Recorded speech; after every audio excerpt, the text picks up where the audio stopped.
ஆசிரியர் வீரமணி அவர்களுக்கும் கவிப்பேரரசு வைரமுத்து அவர்களுக்கும் தமிழ் நூல்களை தந்துவிட்டு பத்திரிகையாளர் என் ராம் அவர்களுக்கும் எனக்கும் ஆங்கில நூல்களை தந்திருக்கிறார். ஒருவேளை எங்களுக்கு தமிழ் நூல்களை படிக்கக்கூடிய ஆற்றல் இல்லை என்று நினைத்திருக்கலாம். அதற்காக பழிவாங்கும் விதமாக நான் ஆங்கிலத்திலேயே பேசலாம் என்று முதலிலே நினைத்தேன். எனக்கு ஆங்கில நூலை தந்திருக்கீங்க, நான் ஆங்கிலத்திலே பேசுகிறேன் என்று. அதை போன்ற சோதனைகளிலே என்னையும் ஈடுபடுத்திக் கொள்ளக்கூடாது, உங்களையும் ஈடுபடுத்தக்கூடாது என்பதற்காக சுருக்கமாக சில செய்திகளை சொல்கிறேன்.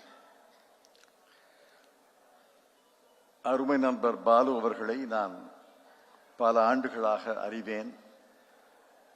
நாடாளுமன்ற உறுப்பினராக, சக அமைச்சராக பல ஆண்டுகளாக அவரோடு பணியாற்றியிருக்கிறேன். பாதை மாறாத பயணம் என்ற முதல் 2 பாகங்களை ஆங்கிலத்திலே ஏறத்தாழ மொழிபெயர்த்து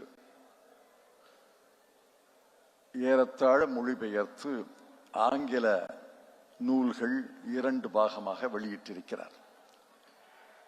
அதற்கு அந்த வரைவு படியை எனக்கு தந்து முன்னுரை எழுத வேண்டும் என்று கேட்டுக்கொண்டார். முன்னுரை எழுதி தந்திருக்கிறேன். பாதை மாறாத பயணத்தோடு ஒப்பிட்டு பார்க்கும் பொழுது ஆங்கில நூல்களிலே பின் சேர்க்கையாக ஒரு 8-9 அத்தியாயங்களை சேர்த்திருக்கிறார். ஆக பாதை மாறாத பயணம், பாதை மாறாத முடிவில்லாத பயணம் என்ற அளவில் அது தொடர்ந்து ஆங்கில நூலாக வந்திருக்கிறது.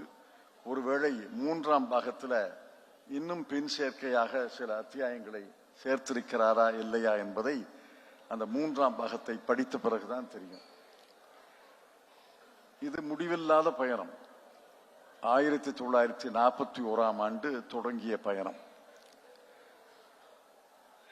திரு பாலு அவர்கள் திராவிட முன்னேற்ற கழகத்திலே தீவிர உறுப்பினராக சேர்ந்த பிறகு கட்சியிலே படிப்படியாக வளர்ந்து பதவிகளை பெற்று இன்றளவு செய்த சாதனைகளை எல்லாம் எல்லாருக்கும் தெரியும். அதையெல்லாம் பேச வேண்டிய அவசியமில்லை. இந்த நூலில் என்னை கவர்ந்தது முதல் 20 ஆண்டுகள். முதல் 20 ஆண்டுகள் என்பது திரு பாலுவுடைய வரலாறு மட்டுமல்ல, அன்றைய தமிழ்நாட்டினுடைய பதிவாக பார்க்கும். எப்படி இருந்தது தமிழ்நாடு என்று நீங்கள் தெரிந்து கொள்ள வேண்டும் என்றால் வரலாற்று நூல்களை எல்லாம் படிக்க வேண்டாம். திரு பாலு அவர்களுடைய நூலில் முதல் 100 பக்கங்களை படித்தால் போதும். அந்த நிலையிலே இருந்த தமிழ்நாடு இந்த அளவுக்கு இன்று வளர்ந்திருக்கிறது என்றால் அதற்கு காரணம் மூவர் என்று நான் பணிவோடு தெரிவிக்க விரும்புகிறேன். ஒருவர் தந்தை பெரியார் அவர்கள், 2வது பெருந்தலைவர் காமராஜ் அவர்கள், 3வது கலைஞர் கருணாநிதி அவர்கள். இந்த 3 பேரும் தமிழ்நாட்டில், தமிழ்நாட்டு பொது வாழ்க்கையில், தமிழ்நாட்டு அரசியலில் ஏறத்தாழ 70-80 ஆண்டுகள் மிகப்பெரிய ஆளுமைகளாக இருந்திருக்காவிட்டால் தமிழ்நாடு இந்தியாவினுடைய சில மாநிலங்களைப் போல பின்தங்கிதான் இருந்திருக்கும். சுயமரியாதை, பகுத்தறிவை நமக்கு ஊட்டியவர் தந்தை பெரியார் அவர்கள். கல்வி படிக்க வேண்டும், எல்லாரும் படிக்க வேண்டும், பசியோடு படிக்க வேண்டாம், மதிய உணவு போடுகிறேன் என்று கல்வியை பரப்பியவர் பெருந்தலைவர் காமராஜ் அவர்கள். கலைஞர் அவர்கள் இன்றைய தமிழ்நாட்டை 5 முறை முதலமைச்சராக இருந்து, சில பின்னடைவுகள் இருந்தாலும் 5 முறை முதலமைச்சராக இருந்து, ஒவ்வொரு துறையிலும் பெரியாருடைய சுயமரியாதை அந்த கொள்கையை வகுத்து அதை அழுத்தமாக பதிவு செய்து ஒவ்வொரு துறையிலையும் இன்று தமிழ்நாடு முன்னேறி இருக்கிறது என்றால், அந்த 3 ஆளுமைகளை இந்த நூல் நமக்கு நினைவுபடுத்துகிறது. எனக்கு ரொம்ப பிடிச்சது என்னன்னா, ஆங்கில நூல்கள்ல ஒரு அத்தியாயம்ங்கிறது 2-3 பக்கம்தான். ஒரு 50 பக்கத்துல ஒரு அத்தியாயம் கிடையாது. அதிகபட்சம் 3 பக்கம். பெரும்பாலும் அத்தியாயங்கள் 2 பக்கம்தான். 2 பக்கம் 3 பக்கத்துல சுருக்கமா சில செய்திகளை சொல்கிறார்.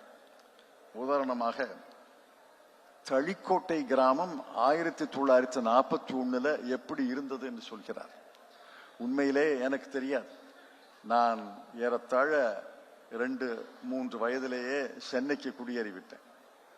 ஒரு கிராமம் எப்படி இருந்தது 1941 என்பது ரொம்ப பழைய காலம் அல்ல.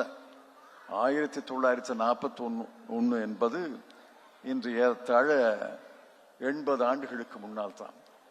80 ஆண்டுகளுக்கு முன்னால் ஒரு கிராமம், அதுவும் தஞ்சை மாவட்டத்து கிராமம் எப்படி இருந்தது என்று நீங்கள் தெரிந்து கொள்ள வேண்டும் என்றால் இந்த நூலை படிக்க தொடங்குங்கள்.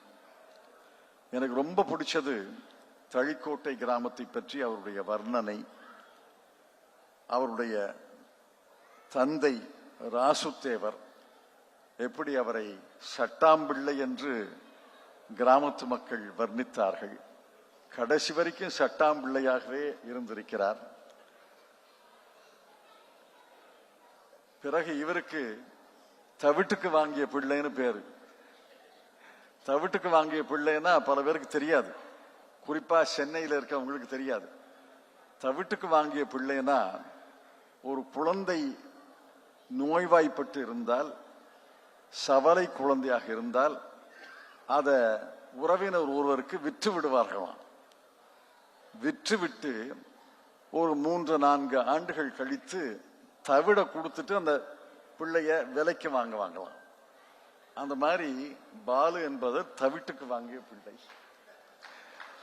இவர் சவலை குழந்தையாக இருந்ததால் அவரை விற்றுவிட்டு 3 ஆண்டுகளுக்கு பிறகு அவரை தவிடு கொடுத்து விலைக்கு வாங்கியது.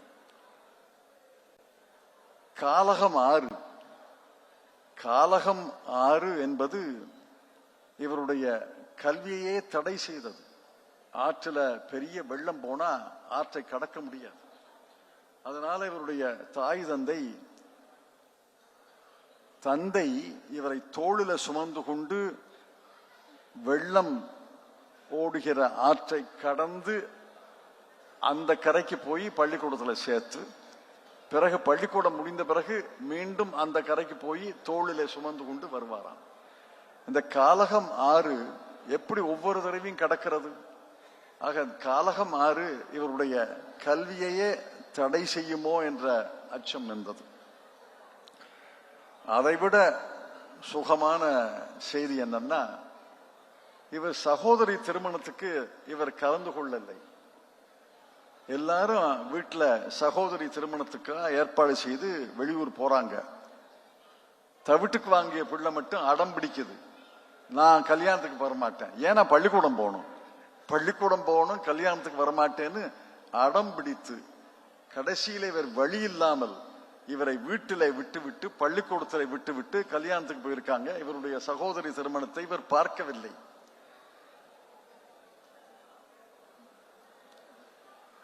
இப்ப பார்த்தா கூட ஏறத்தாழ அதை சொல்லலாம். இவருக்கு பேரு ஐயர் பாலு. ஏன்னா பாலு ஐயர்னு சொல்லல, ஐயர் பாலுன்னு சொல்லியிருக்காங்க. காரணம், மாநிறமாக இருக்கிறார். விபூதி அணிந்திருப்பாராம், குங்குமம் அணிந்திருப்பாராம். ஒரு நாள் தாயார் இவரை தேடி பள்ளிக்கூடத்துக்கு வர்றாங்க.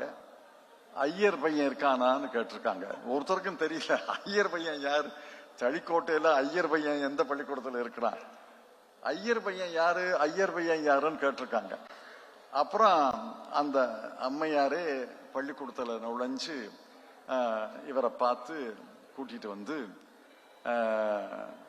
அப்பதான் அவரை வீட்டுல ஐயர் பாலுன்னு கூப்பிடுவாங்கன்னு மற்ற மாணவர்களுக்கு தெரிஞ்சது.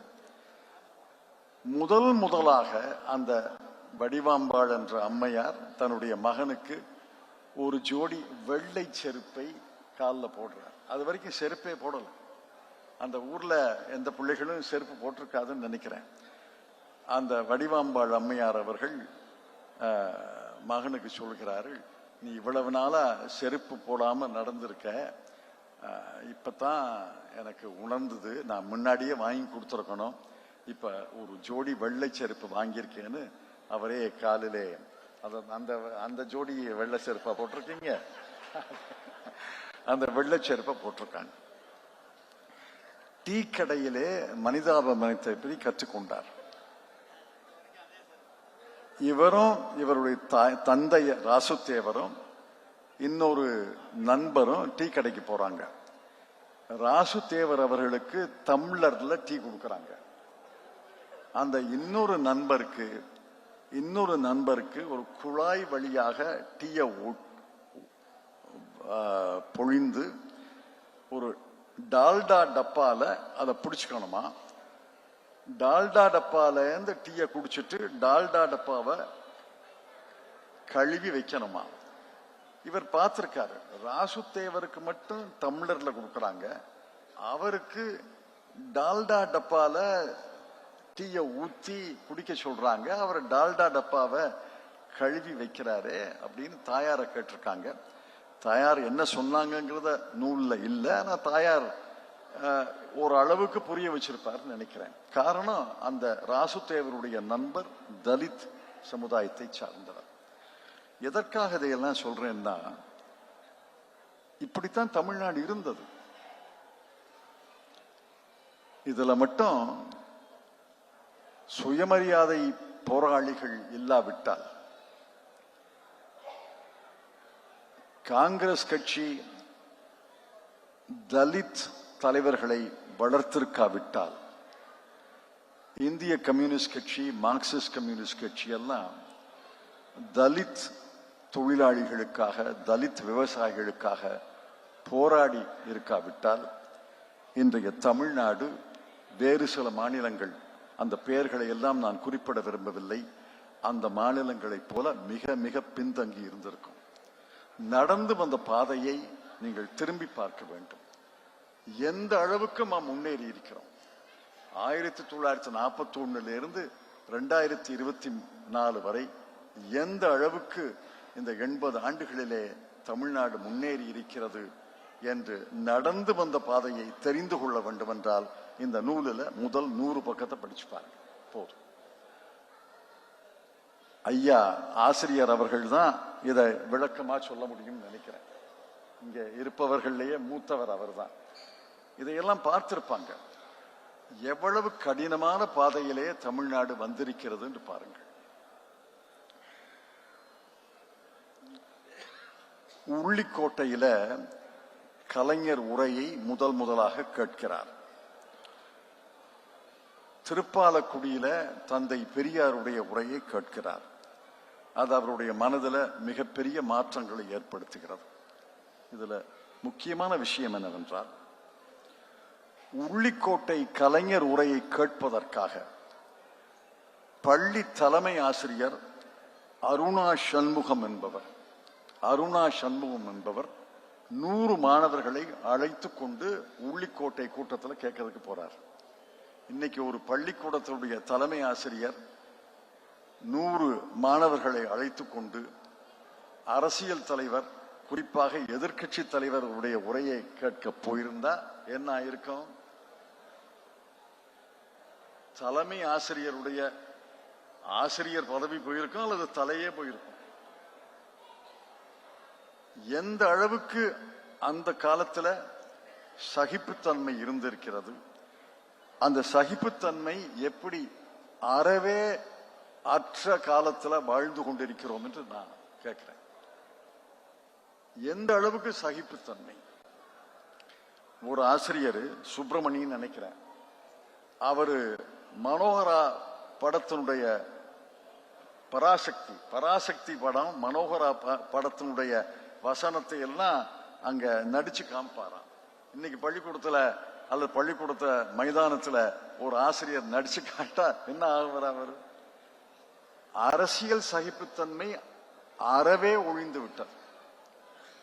சமுதாய சகிப்புத்தன்மை குறைந்து வருகிறது. அதற்கு மிகப்பெரிய சவால் வந்திருக்கிறது. இதையெல்லாம் நம்ம ஏதோ அரசியல்ல வெற்றி தோல்வி என்று பார்க்கப்படாது, தேர்தலில் வெற்றி தோல்வி என்று பார்க்கப்படாது.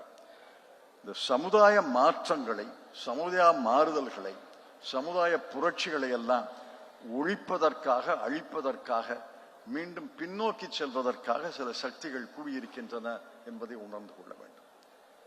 அந்த சக்திகள் இன்று அரசியலிலே வலுப்பெற்றிருக்கிறார்கள். நான் இல்லை என்று சொல்லல, இல்லை என்று சொல்லி என்னை நான் ஏமாற்றிக் கொள்ள விரும்பவில்லை. பிற்போக்கு சக்திகள் வலுவடைந்திருக்கின்றன. பிற்போக்கு சக்திகளை அந்த வலிமையை உடைக்க வேண்டும் என்றால் முற்போக்கு சக்திகள் இன்னும் வலிமை பெற வேண்டும், இன்னும் போராட வேண்டும், இன்னும் அனைத்து ஆயுதங்களையும் அனைத்து உத்திகளையும் கையாண்டு பிற்போக்கு சக்திகளை ஒழிக்க வேண்டும். பிற்போக்கு சக்திகள் ஓங்கிவிட்டால் ஆட்சி பொறுப்பில் இருக்கிறதுங்கிற ஒன்று, ஆட்சி பொறுப்புக்கு அப்பாலும் இன்னும் பிற்போக்கு சக்திகள் ஓங்கிவிட்டன. பல்கலைக்கழகங்களிலே பிற்போக்கு சக்திகள்,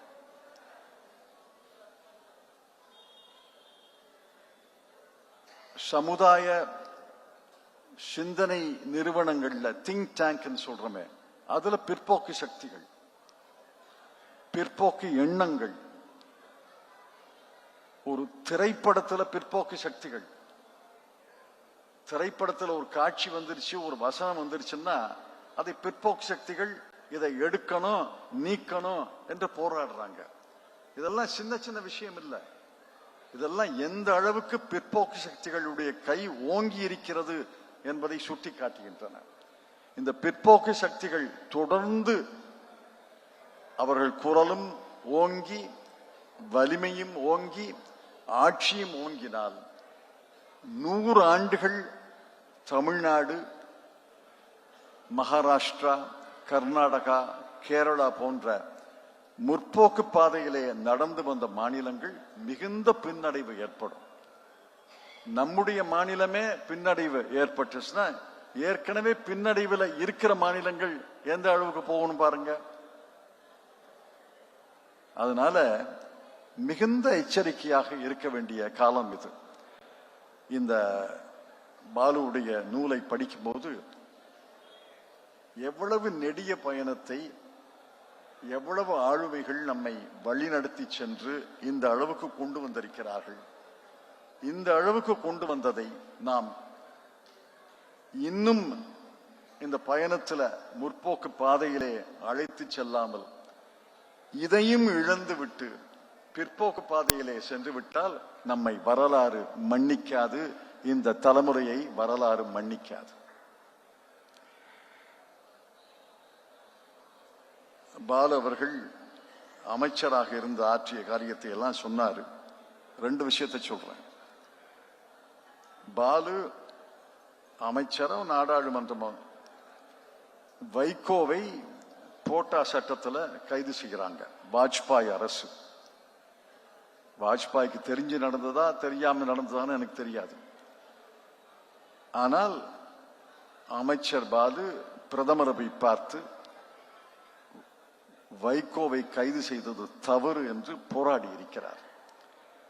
இன்னைக்கு ஒரு அமைச்சர் பிரதமரை சந்தித்து போராட முடியுமா என்று எனக்கு தெரியல. அதற்கு ஈடாக வாஜ்பாய் ஒன்று செய்திருக்கிறார்.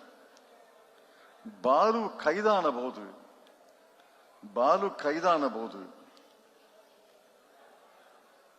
வாஜ்பாய் அவர்கள் எப்படி ஒரு என்னுடைய அமைச்சரவையில இருப்பவர் ஒருவரை எப்படி கைது செய்யலாம்னு கேட்டிருக்கிறார்.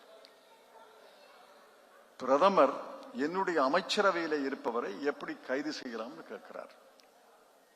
இன்னைக்கு எந்த நிலைக்கு வந்திருக்கிறோம்? ஒரு மாநில அரசை கவிழ்க்க வேண்டுமா? அமைச்சர்களை அச்சுறுத்தி அமைச்சர்களை கைது செய்து, இது என்ன சமஷ்டி அரசு? இதையெல்லாம் இன்னும் விவாதத்துக்கு உட்படணும். எந்த சமஷ்டி அரசுல, பெடரல் சிஸ்டத்துல மத்திய அரசு மாநில அரசு அமைச்சர்களை கைது செய்ய முடியும்? மாநில அரசு அமைச்சர்களை சிறையிலே அடைக்க முடியும்? எந்த பெடரல் நாட்டுல இதை போன்ற நிகழ்வு நடந்திருக்கு? ஆஸ்திரேலியாவில் நடந்திருக்கா? கனடாவில் நடந்திருக்கா? அமெரிக்காவில் நடந்திருக்கா? இவைதான் உலகத்தில் பெரிய பெடரல் நாடுகள். அதுல இந்தியாவும் ஒரு பெடரல் நாடு என்று நாம பறைசாற்றி கொண்டிருக்கிறோம். எந்த ஒரு பெடரல் அமைப்பிலையும் இது நடந்தது கிடையாது, நடக்க முடியாது. அமைச்சரவையில் இருந்து அமைச்சராக இல்லாத காலத்துல சாதாரண குடிமகனாக இருக்கும்போது நடவடிக்கை என்பது வேறு. மத்திய அரசு மாநில அரசு அமைச்சர்களாக இருக்கிறார்கள். மாநில அரசுல அவர்களை கைது செய்யலாம், சிறையில் அடைக்கலாம் தான். நான் கேட்கிறேன், ஒரு விபரீதமான யோசனை எனக்கு தோணுச்சு. மாநில அரசு மத்திய அமைச்சர்களை கைது செய்ய முடியுமா?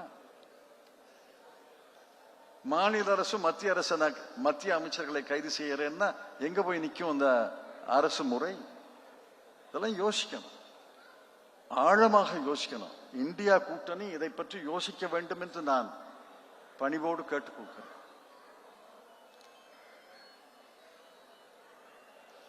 பாலு அவர்கள், நான் முன்னுரையிலே குறிப்பிட்டிருக்கிறேன், 1464 கிலோமீட்டருக்கு தேசிய நெடுஞ்சாலைகளை அமைத்தவர், 334 மேம்பாலங்களை கட்டியவர். இப்படி சொல்லிக்கிட்டே போலாம். சேது சமுத்திர திட்டத்தில் மட்டும் தடுமாறிவிட்டோம். அவர் கப்பல் போக்குவரத்து துறை அமைச்சர், நான் அப்ப நிதியமைச்சர் நினைக்கிறேன். சேது சமுத்திர திட்டத்தை யார் நிறுத்தியது? பிற்போக்கு சக்திகள் தான் நிறுத்துச்சு. பெரிய அரசியல் எதிர்ப்பு வரல. பிற்போக்கு எண்ணங்கள் மலிந்து விட்டதால், பிற்போக்கு எண்ணங்களை ஏற்றுக்கொள்ளக்கூடிய ஒரு பகுதி மக்கள் இருப்பதால் சேது சமுத்திரம் நின்று போச்சு. ஆக இன்னும் பேசிக்கிட்டே போலாம். நான் சுருக்கமா பேசுறேன்னு ஆரம்பத்திலேயே சொல்லிட்டேன். நடந்து வந்த பாதை எவ்வளவு நெடிய பாதை, எவ்வளவு கடினமான பாதை, எவ்வளவு முக்கியமான பாதை என்பதை நீங்கள் இந்த நேரத்தில் நினைத்து பார்க்க வேண்டும், திரும்பி பார்க்க வேண்டும். அதற்கு உதவியாக பாலுவுடைய புத்தகத்தில் முதல் 100 பக்கங்களை படித்தாலே போதும் என்று சொல்லி நன்றி தெரிவித்து விடைபெற்றுக் கொள்கிறேன். வணக்கம்.